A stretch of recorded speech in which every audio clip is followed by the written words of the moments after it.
Bonjour, nous sommes le mercredi 17 octobre 2018 et nous vous proposons la situation des cultures. Alors, concernant les colzas, aujourd'hui, les parcelles les plus avancées ont atteint le stade de 8 feuilles.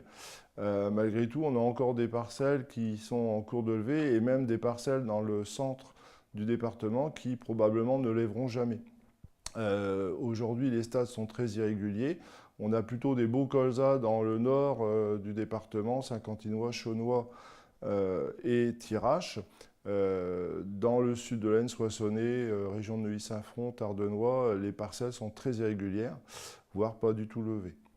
Alors aujourd'hui, par rapport aux altises, les parcelles qui ont atteint le stade 4 feuilles, voire dépassé ce stade, sont en dehors de la période de risque. Donc plus d'inquiétude par rapport à cet insecte. Par contre, depuis quelques jours, on observe régulièrement des pucerons sur feuilles, notamment à la face inférieure des feuilles. Donc soyez vigilants sur ces insectes. Le seuil est atteint lorsqu'on a un pied sur 5 qui est porteur de pucerons, un ou plusieurs pucerons. Alors, Charançon du bourgeon terminal, il y a quelques piégeages qui ont été réalisés en Picardie. On a piégé des insectes dans le Chaunois, le Saint-Quentinois. Il n'y a pas d'affolement à avoir par rapport à cet insecte. En fait, on ne connaît pas de nuisibilité du charançon du bourgeon terminal en Picardie.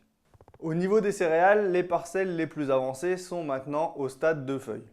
On observe avec les conditions sèches des levées irrégulières comme sur les colzas. Au niveau des ravageurs, les conditions actuelles douces et calmes sont favorables au vol d'insectes, notamment pucerons et cicadelles.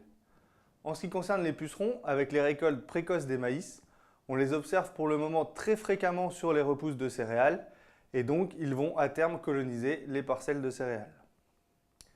Je vous rappelle que le seuil d'intervention est de 1 pied sur 10 porteurs ou présence pendant 10 jours consécutifs et ce dès la levée. Donc là actuellement il faut être très vigilant et bien surveiller ces parcelles de céréales.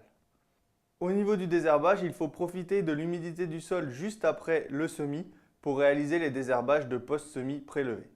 Je vous souhaite une bonne semaine, à la semaine prochaine.